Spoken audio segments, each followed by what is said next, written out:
మనలో కొంతమంది మాట్లాడుతూ ఉంటే ఒక పట్టాన అర్థం కాదు. మాటలో స్పష్టత ఉండదు. ముక్కుతో మాట్లాడుతున్నట్లుగా ఉంటుంది. ఈ రకమైన పరిస్థితిని డాక్టర్లు నాజల్ వాయిస్ అని పిలుస్తారు.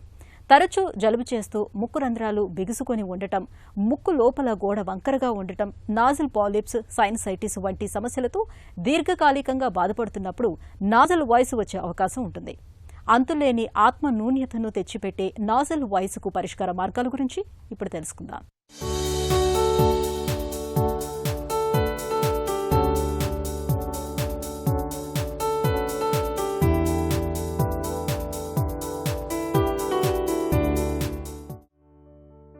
కొంతమంది మాట్లాడితే ముక్కుతో మాట్లాడుతున్నట్టుగా ఉంటుంది. దీంతో మాటలో స్పష్టత, స్వచ్ఛత ఉండదు. ఫలితంగా మాట్లాడేవారికి, వినేవారికి ఇద్దరికీ ఇబ్బందే. ఈ సమస్యను డాక్టర్లు వైద్య పరిభాషలో నాజల్ వాయిస్ అంటారు. దీనికి ప్రధాన కారణం దీర్ఘకాలికంగా వేధించే జలుబు.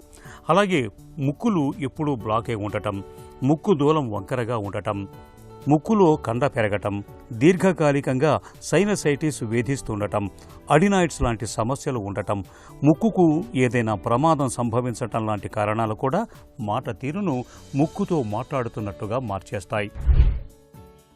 నేసల్ వాయిస్ అంటే ముక్కుతో మాట్లాడటం, అంటే ఆ ముక్కులో గాలి ఫ్లో సరిగా లేకపోవటం. అది ఎక్కువైనా కావచ్చు, తక్కువైనా కావచ్చు. దానివలన మనకి ఆ ముక్కు చుట్టూ భాగంలో ఉన్న మజిల్స్, టిష్యూస్, రెజోనెన్స్లో ఆల్టర్నేషన్ వచ్చేసి మనకి క్వాలిటీ ఆఫ్ వాయిస్ మారిద్ది అన్నమాట. ఒకప్పుడు ఏంటంటే మేము చాలామందిని హైపర్ ఈ రెండిట్లో చూసుకుంటే హైపర్ నేసల్ వాయిస్ని ఎక్కువ చూసేవాళ్ళం. అంటే ముక్కుతోటి ఫ్లో ఎక్కువ వెళ్తూ ఉండేది. అంటే క్లెఫ్ట్ లిప్పు, క్లెఫ్ట్ ప్యాలెట్ చిల్డ్రన్లో అప్పట్లో ఆ క్లెఫ్ట్ ప్యాలెట్ అనేది సరి క్లోజ్ కాకపోవటం వలన ఎయిర్ ఫ్లో ఎక్కువ ఉండి నోట్లో నుంచి ముక్కులోకి మాట్లాడేటప్పుడు కొన్ని సిలబస్, కొన్ని క్యారెక్టర్స్, కొన్ని వర్డ్స్ లాంటివి మనం మాట్లాడలేకపోతాం అన్నమాట. ఎస్పెషలీ పీ, టీ అలాంటి ఆ వైబ్రేషన్లో వాళ్ళకి అవి అర్థం కావు ఎదుటోళ్ళకి. కానీ ఇవాళ పిల్లల్లో ఎస్పెషలీ ఈ అడెనాయిడ్ హైపర్ట్రోఫీ ఎక్కువ ఉండటం వలన ఎలర్జీ అనుకోవచ్చు, ఇన్ఫెక్షన్స్ అనుకోవచ్చు, వీటి వల్ల ముక్కు మూసిపోతుంది. పిల్లలకు వచ్చేసి అడెనాయిడ్ హైపర్ట్రోఫీ, పెద్దలకు వచ్చేసి టర్బినేట్ హైపర్ట్రోఫీ. ఇవి రెండు కామన్ అవ్వటం వలన వీళ్ళల్లో హైపోనేసల్ వాయిస్ ఎక్కువైపోయి చాలామంది కూడా ఈ ముక్కు మాట్లాడటం అంటే నేసల్ వాయిస్ తోటి సఫర్ అవుతున్నారన్నమాట.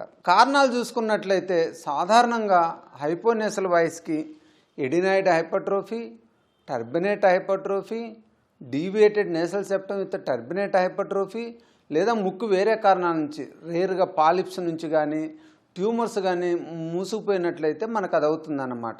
ఒక్కొక్కసారి రేరుగా మనకి టిష్యూస్ పెరగటం వల్ల కూడా నేసోఫెరెంజియల్ ఎయిర్వేలో మనకి ఈ హైపోనేసల్ వాయిస్ వస్తుంది అన్నమాట.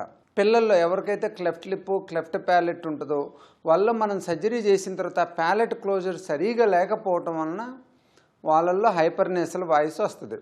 అలాగే ఇవాళ నోట్లో ప్యాలెట్కి సంబంధించి సర్జికల్ ఇండికేషన్స్ పెరిగినాయండి. ఒకటేంటంటే ఇందుట్లో ఇంపార్టెంట్ స్నోరింగ్ ప్రాబ్లం.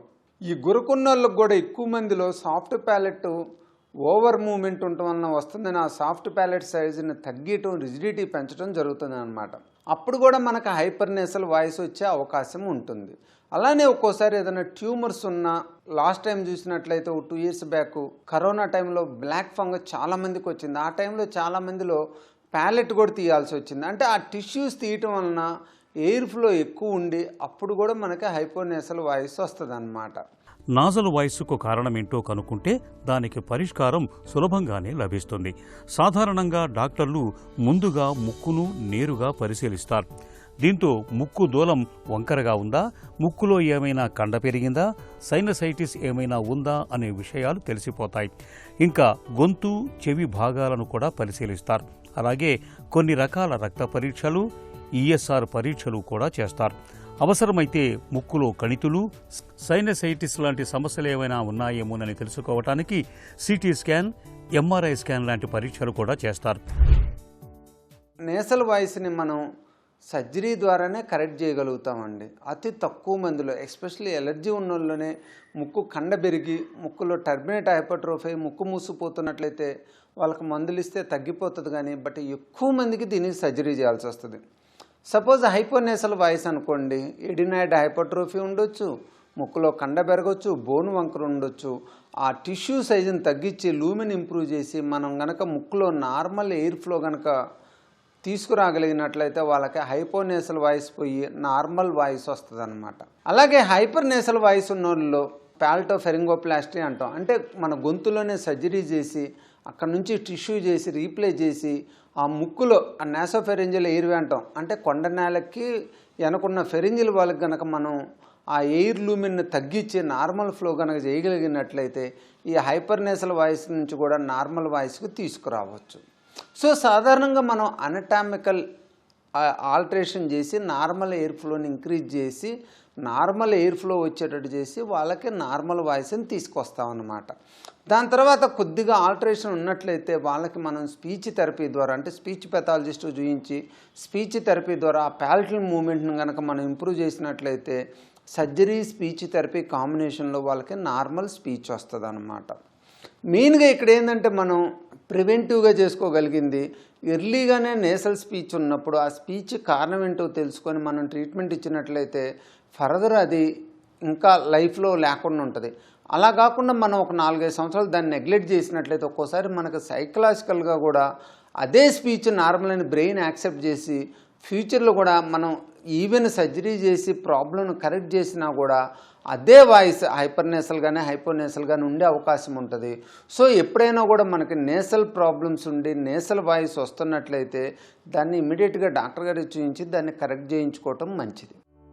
ముక్కుతో మాట్లాడడం వెనుక, అంటే నాజల్ వాయిస్ వెనుక ఖచ్చితంగా ఏదో ఒక కారణం ఉండే ఉంటుంది. అది వదలని జలుబు కావచ్చు, ముక్కులో కండ పెరగటం కావచ్చు, సైనసైటిస్ కావచ్చు, ముక్కు దూలం వంకర కావచ్చు. కారణాన్ని కనుక్కుంటే దానిని సరిచేసి నాజల్ వాయిస్ను కూడా తొలగించుకోవచ్చు.